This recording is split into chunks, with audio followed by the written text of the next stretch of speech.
بسم اللہ الرحمن الرحیم رب اشرح لی صدری ویسر لی امری واحلل عقدۃ من لسانی یفقہوا قولی صلی اللہ علی حبیبہ محمد وآلہ وسلم۔ السلام علیکم احباب صدق و وفا، امید کرتا ہوں آپ خیریت و عافیت سے ہوں گے اور اللہ سبحانہ تعالیٰ کی قربتوں کو سمیٹ رہے ہوں گے۔ روحانیت کے پردے قسط صوم چیپٹر 3 میں آپ احباب کو خوش آمدید کہتا ہوں۔ احباب، جیسا کہ آپ اور ہم اپنے اور اللہ کے درمیان موجود حجابات کو اٹھانے کے سفر پر گامزن ہیں، ہم اپنی روح میں موجود بیماریاں اور کثافتوں کو دور کرنے کا سفر طے کر رہے ہیں اور روح کی لطافت کو پا لینا چاہتے ہیں، اور جو شخص اس روح کی لطافت کو پا لیتا ہے تو ایسے شخص کی روح اللہ کے لامقام میں گم ہوتی ہے اور ظاہراً جسم اس دنیا میں تشریف فرما ہوتا ہے، اور یہ سفر مردوں کا سفر ہے۔ سلطان العارفین حضرت سلطان بہو رحمۃ اللہ علیہ بڑے خوبصورت انداز میں فرماتے ہیں، اصل مرد وہ ہے جس کا قلب اللہ کے لامقام میں گم ہو اور جسم ظاہراً شریعت کا پابند ہو اور شریعت سے بال برابر بھی دور نہ ہو۔ احباب، یہ مردانگی کی طرف دعوت ہے۔ مرد ہونا کوئی جسمانی بناوٹ کا نام نہیں۔ بہت سارے ظاہراً جسم کے مرد اصل میں مرد نہیں ہوتے، کیونکہ وہ اللہ اور اللہ کے حبیب جان عالم صلی اللہ علیہ وآلہ وسلم کی بتائی ہوئی راہ پر نہیں چل رہے ہوتے، اور بہت سی عورتیں ظاہراً وجوداً عورتیں اصل میں مرد ہوتی ہیں، کیونکہ وہ اپنے قلوب کو اللہ کے لامقام میں گم کر کے حضور جان عالم صلی اللہ علیہ وآلہ وسلم کی شریعت پر گامزن ہوتی ہیں۔ اگر آپ ہماری ویڈیوز کی اپڈیٹ کے ساتھ منسلک ہونا چاہتے ہیں تو میں ڈسکرپشن میں ہمارے گروپ کا لنک بھی دے دوں گا، یا آپ کو ہمارا نمبر بھی میں انشاءاللہ تعالی مینشن کر دوں گا، یا ہمارے جو فرسٹ کمنٹ میں بھی میں اس گروپ کا لنک دے دوں گا، آپ اس کو جوائن کر لیں تاکہ ہماری ویڈیوز آپ تک پراپرلی پہنچتی رہیں۔ احباب، آپ اس سے پہلے پچھلی 2 قسطوں کا مطالعہ کر چکے ہوں گے، ان کو دیکھ چکے ہوں گے، سمجھ چکے ہوں گے۔ امید کرتا ہوں کہ آپ ان پر عمل پیرا ہوں گے۔ ان 2 بیماریوں میں غیبت اور متفخر ہونے کی بیماری کو ہم نے تفصیلاً جانا، اس سے نکلنے کے طریق کو جانا۔ ان چیزوں کو اگر آپ جاننا چاہتے ہیں تو پچھلی 2 اقساط کا ضرور مطالعہ کریں، ان کو دیکھیں۔ آج ہم تیسری قسط میں آپ احباب کو خوش آمدید کہتے ہیں۔ انشاءاللہ اس کو سمجھ لینے کے بعد ہماری قلبی اور نوری آنکھ ہمارے وجود پر، ہمارے نفس پر مزید روشن ہو جائے گی، اور یہ تمام سیدنا علی المرتضیٰ شیر خدا رضی اللہ تعالی عنہ کے اس قول کا فیض ہے جو آپ نے فرمایا، من عرف نفسہ فقد عرف ربہ، من عرف نفسہ فی الفنا فقد عرف ربہ بالبقاء۔ جس نے اپنے نفس کو پہچان لیا اس نے اپنے اللہ کو پہچان لیا، جس نے اپنے نفس کو پہچان کر اس کو فنا کرنا شروع کر دیا اس نے اپنے اللہ کو بقا کے ساتھ، ہمیشگی کے ساتھ پہچان لیا۔ تو اب اپنے موضوع کی طرف آتے ہیں۔ حضور جان عالم صلی اللہ علیہ وآلہ وسلم نے حضرت معاذ رضی اللہ تعالیٰ عنہ کو ایک خوبصورت وعظ فرمایا، اور اس وعظ میں آپ نے ایک بڑی خوبصورت بات فرمائی کہ اگر آپ نے اس کو یاد رکھا تو بہت فائدہ ہوگا، اور اگر اس کو بھلا دیا تو اللہ کی محبت اور قربت سے محروم ہو جاؤ گے۔ تو احباب، جو اس کو یاد رکھے گا، جو ان باتوں کو سمجھ لے گا، وہ اللہ کی قربت کو پا لے گا۔ تو تھوڑا سا مزید پیچھے میں آپ کو احباب کو بتا دینا چاہتا ہوں کہ حضور جان عالم صلی اللہ علیہ وآلہ وسلم نے حضرت معاذ رضی اللہ تعالیٰ عنہ کو یہ بتایا تھا کہ اللہ سبحانہ تعالیٰ نے 7 آسمان بنائے ہیں اور 7 آسمانوں کے لیے 7 فرشتے پیدا فرمائے ہیں، اور وہ 7 فرشتے علیحدہ علیحدہ ہر آسمان کے اوپر نگہبان کی صورت میں مقرر فرمائے ہیں، اور ان کا کام ہمارے اعمال کا چیک اینڈ بیلنس ہے، اور کچھ ایک خاص بیریئرز ہیں جو ادھر لگا دیے گئے ہیں۔ جب اعمال ان سے گزرتے ہیں تو ان بیریئرز میں اگر وہ بیماریاں ان اعمال کے اندر موجود ہیں تو اعمال آگے جا نہیں پاتے۔ تو ہم نے پہلے آسمان کے بیریئر کے متعلق سمجھا جو غیبت اور گلہ گوئی ہے، پھر دوسرے بیریئر کے متعلق سمجھا جو کہ متفخر ہونا ہے، آج ہم تیسرے بیریئر کے متعلق سمجھتے ہیں۔ تو حضور جان عالم صلی اللہ علیہ وآلہ وسلم نے اپنے واعظ کو ایسے آگے بڑھایا، اے معاذ رضی اللہ تعالیٰ عنہ، اس کے بعد یعنی کہ دوسرے آسمان سے اگر کوئی اعمال آگے جو جاتے ہیں، اس کے بعد انسان کے باقی اعمال صالحہ جو پہلی 2 بیماریوں سے پاک ہوتے ہیں کو تیسرے آسمان کی طرف جانے کی اجازت ملتی ہے۔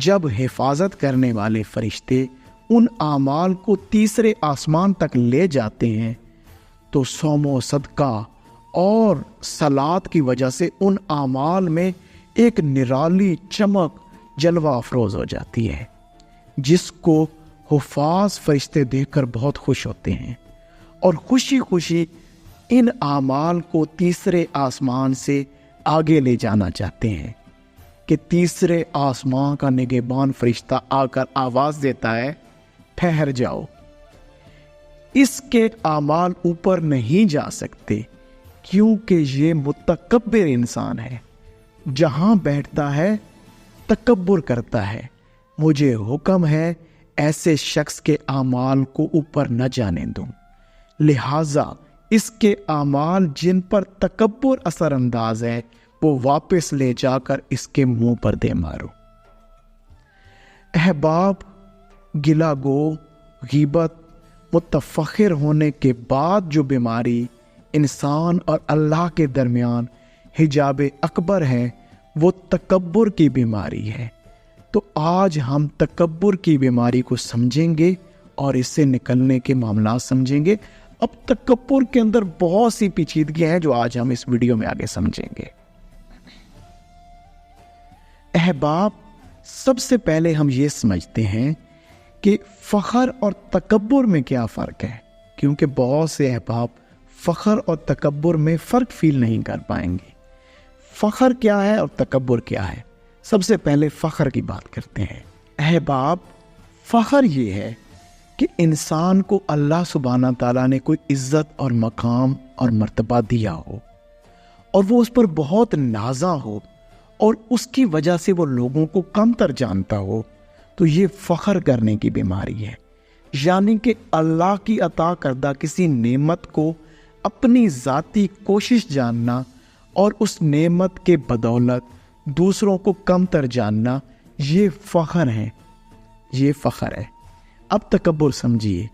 احباب، تکبر یہ ہے کہ انسان میں کوئی صلاحیت سرے سے ہے ہی نہیں، اور اگر کوئی صلاحیت ہے بھی صحیح کو تھوڑی بہت، تو اس کو بہت بڑا چڑھا کر بیان کرنا، اس کے ذریعے سے وہ جو تھوڑی سی آپ کو جو نعمت ملی اس کے ذریعے سے دوسرے لوگوں کی دل آزاریاں کرتے رہنا، پھر لوگوں میں بیٹھ کر دوسروں کو نیچا دکھانا اور اپنے آپ کو بڑا ظاہر کرنا، حالانکہ خود اپنی حالت انسان پر آیا ہو کہ میری اوقات کیا ہے، اور جگہ جگہ جیسے اپنی نیکی اور بزرگی کے دعوے کرتے پھرنا، حالانکہ پلے کچھ بھی نہ ہو۔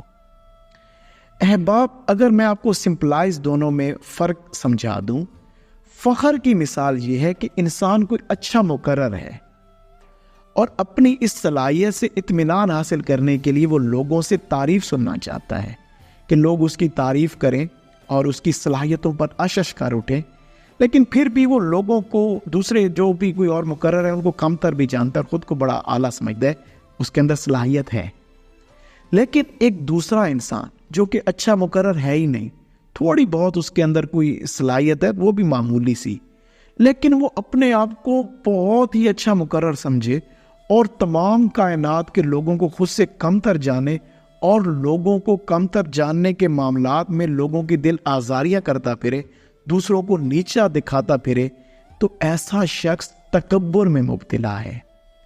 اب ہم نے یہ سمجھ لیا کہ فخر کیا ہے اور تکبر کیا ہے۔ احباب، یہاں پر ایک بہت اہم ترین نقطہ، ہم اکثر لوگوں میں تکبر دیکھتے ہیں، تو یہاں پر ایک بڑی اہم چیز ہم نے جاننی ہے۔ میں آپ احباب کو مولانا روم رحمۃ اللہ علیہ کی بارگاہ میں لیے چلتا ہوں، ہم وہاں سے سیکھتے ہیں کہ یہ تکبر کیا ہے۔ مولانا روم رحمۃ اللہ علیہ فرماتے ہیں، عکس خود در صورت من دیدہ، عکس خود در صورت من دیدہ، در قتالے خوریش بر جوشیدہ، در قتالے خوریش بر جوشیدہ۔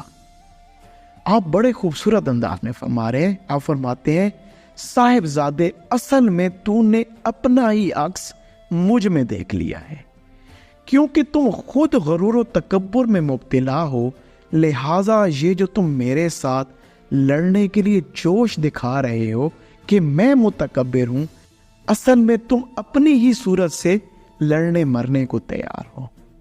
آپ نے بڑا خوبصورت ایک رنگ سمجھایا۔ حضور جان عالم صلی اللہ علیہ وآلہ وسلم کا فرمان عالی شان ہے، مومن مومن کا آئینہ ہے۔ مولانا روم رحمۃ اللہ علیہ نے بڑے خوبصورت انداز میں ایک نقطہ سمجھایا۔ آپ فرماتے ہیں کہ اگر ہم کسی دوسرے پر تکبر کا الزام لگائیں گے کہ وہ بڑا متکبر ہے، ہمیں خاطر میں نہیں لاتا، نہ سلام و کلام کرتا ہے، نہ ہماری قدر کرتا ہے، تو اصل میں ہمیں اس کے تکبر سے کوئی مسئلہ نہیں، بلکہ ہماری اپنی شان میں جو کمی ہو رہی ہے، ہم اس تکبر میں مبتلا ہیں، ہم اپنی کسر شان برداشت نہیں کر پا رہے۔ تو اصل میں مولانا روم رحمۃ اللہ علیہ ہمیں اپنی ذات میں موجود تکبر کی طرف توجہ دلا رہے ہیں کہ صاحب زادے دوسروں کو چھوڑ، اپنی ذات کو دیکھ کہ کہیں تجھ میں تکبر کا کوئی عنصر تو نہیں موجود، تو خود تو اس میں مبتلا نہیں۔ یقین جانے یہ باتیں پڑھ کر اپنی ذات میں یہی جو بیماریاں جو چھپی ہوئی ہیں وہ آپ کے سامنے آیا ہو جائیں گی، اور پھر آپ ان کے لیے کوشش کریں گے کہ آپ ان کو درست کر لیں۔ آپ مزید فرماتے ہیں مولانا روم رحمۃ اللہ علیہ،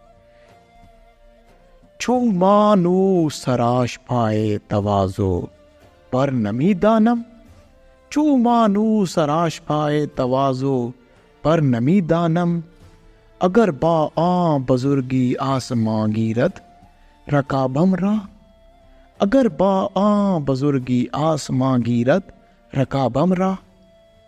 آپ بڑا خوبصورت نقطہ یہ عیاں فرما رہے ہیں کہ ہم انسان اپنے ہی غرور و تکبر کی وجہ سے دوسروں میں غرور و تکبر محسوس کرتے ہیں، گویا ہمیں اپنا ہی تکبر اذیت دیتا ہے۔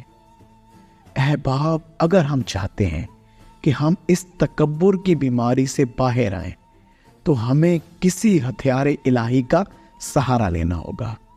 تو احباب، وہ ہتھیار تواضع ہے، وہ ہتھیار الہی تواضع ہے۔ انسان ہر شخص کو خود سے بہتر جان کر اس کے سامنے تواضع کرنے والا بن جائے۔ لوگوں کو ان کے مراتب کے حساب سے عزت دینا ہی تواضع ہے، اور یہ تواضع تب ہی ملتی ہے جب انسان دوسروں کے مقام مرتبہ کو اللہ کی طرف سے عطا جانتا ہے، اور اس شخص کو عزت دینا اللہ کو عزت دینا جانتا ہے، تبھی وہ تواضع اختیار کر سکتا ہے، ورنہ یہ ممکن نہیں۔ مولانا روم رحمۃ اللہ علیہ مزید بڑے خوبصورت انداز میں فرماتے ہیں، فروتن بود ہوش مند گزیں، فروتن بود ہوش مند گزیں، نہد شاخ پر میوہ سر بر زمیں، فروتن بود ہوش مند گزیں، نہد شاخ پر میوہ سر بر زمیں۔ ہوش مند اور پسندیدہ انسان ہی تواضع کرنے والا ہوتا ہے، اس لیے کہ میوہ سے بھرپور ٹہنی اپنا سر زمین پر رکھے ہوتی ہے. یعنی کہ جو شخص سمجھدار ہوگا اور اللہ کا پسندیدہ ہوگا اس میں تواضع ہوگا، کیونکہ جس شاخ کے اوپر زیادہ میوہ یا پھل لگا ہوتا ہے وہ ٹہنی جھک کر اپنا سر زمین پر رکھ دیتی ہے. تو احباب، ہم نے اس تکبر کی بیماری سے نکلنے کا علاج بھی سمجھ لیا کہ یہ تواضع سے دور ہوتی ہے. تواضع کیا ہے؟ دل میں کشادگی کا رکھنا، دل کا کشادہ رکھنا، عجز و انکسار کو اپنانا، بندگان خدا سے محبت کرنا، ان کی مدد اور ان کے ساتھ حسن سلوک کرنا. لفظ تواضع کئی قیمتی صفات کا جامعہ ہے. اللہ تواضع کرنے والوں کو بلندیاں عطا فرماتا ہے. تواضع کا ایک معنی یہ بھی ہے کہ اللہ سبحانہ تعالیٰ کے سامنے سر تسلیم خم کر دینا اور حضور جان عالم صلی اللہ علیہ وآلہ وسلم کی نافذ کردہ شریعت کو بلا چرو چراں تسلیم کر لینا بھی تواضع ہے. اس سے ہمیں یہ معلوم ہوا کہ اگر ہم اللہ سبحانہ تعالیٰ کی طرف سے قائم کردہ حدود کو پامال کرتے ہیں اور شریعت محمدی صلی اللہ علیہ وآلہ وسلم کو اپناتے نہیں تو یہ بھی تکبر ہے. جیسا کہ اللہ سبحانہ تعالیٰ قرآن کریم میں سورہ نساء میں فرماتا ہے، اور جن لوگوں نے بندگی کو آر جانا سمجھا، جن لوگوں نے بندگی کو آر سمجھا اور تکبر کیا، ان کو اللہ دردناک سزا دے گا. تو احباب، تکبر کی بیماری کو اگر ختم کرنا مقصود ہو تو انسان کو تواضع کی صفت کو اپنانا پڑے گا. اسی لیے حضور جان عالم صلی اللہ علیہ وآلہ وسلم نے فرمایا، اللہ فرماتا ہے کبریائی میری چادر ہے اور عظمت میرا آزار ہے. جس شخص نے ان دونوں میں سے کسی ایک پر مجھ سے مقابلہ کیا میں اسے آگ میں پھینک دوں گا. اللہ اکبر. دیکھیے یہ بیماری کتنی خطرناک ہے. اگر اس بیماری کا خاتمہ کرنے کی چاہ ہو تو اللہ والوں کی صحبت سے ہی ممکن ہے، کیونکہ اگر اس کو پڑھ کر یا عقل سے دور کرنے کی کوشش کی جائے گی تو اس کی مثال ایسے ہے جیسے کسی گھر کے اندر گندگی موجود ہو مگر آپ اس کے اوپر کپڑا ڈال دیں. وہ وقتی طور پر تو نظر نہیں آئے گا، لیکن جیسے ہی کپڑا اٹھایا جائے گا تو گندگی اپنا اثر دکھانا شروع کر دے گی اور بدبو آنا شروع ہو جائے گی.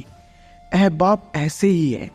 انسان اگر فقط عقل و شعور سے اس بیماری کو دور کرے گا، لیکن اس کو جڑ سے، اس کی جڑ انسان کے نفس میں ہے، انسان کے قلب میں ہے، انسان کے اندر ہے. ہم اس بیماری کو اللہ کے ذکر سے اپنی باطنی صفائی کر کے اور پھر عقلی اور شعوری دونوں کوشش کر کے ہی دور کر سکتے ہیں. اور جب یہ بیماری باطنی طور پر ختم ہو جاتی ہے تو ہم اس کو تصوف کی زبان میں کہتے ہیں کہ اب اس شخص کو فنائے قلب نصیب ہو گیا. یعنی کہ یہ شخص اپنی باطنی بیماریوں سے آشنا ہو چکا ہے اور ذکر الہی سے ان کو ختم کر کے اپنی روح کو منور کر رہا ہے اور شعوری کوشش بھی کر رہا ہے. اس کا شعور اور وجدان علم سے روشن ہے، اس کا باطن ذکر الہی سے روشن ہے. لہٰذا اب اس کا نفس درست ہونا شروع ہو جائے گا اور یہ شخص فنائے نفس کی طرف جائے گا، نفس امارہ سے نفس مطمئنہ، کاملہ، راضیہ، مرضیہ تک چلا جائے گا. احباب، یہ بہت بڑی دولت ہے اگر کسی کو نصیب ہو جائے. سلطان اور عارفین سلطان بہو رحمۃ اللہ علیہ آپ بھی یہی رمز بڑے خوبصورت انداز میں سمجھاتے ہیں. آپ فرماتے ہیں، اے تن رب سچیدہ حجرا، اے تن رب سچیدہ حجرا وچ پا فقیرہ جھاتی ہو. اے تن رب سچیدہ حجرا وچ پا فقیرہ جھاتی ہو. نہ کر منت خواجہ خضر دی، نہ کر منت خواجہ خضر دی، تیرے اندر آپ حیاتی ہو. نہ کر منت خواجہ خضر دی، تیرے اندر آپ حیاتی ہو. شوق دا دیوا بال ہنیرے، شوق دا دیوا بال ہنیرے، متا لبی وسط کھڑاتی ہو. مرن تے اگے مر گئے پاؤ،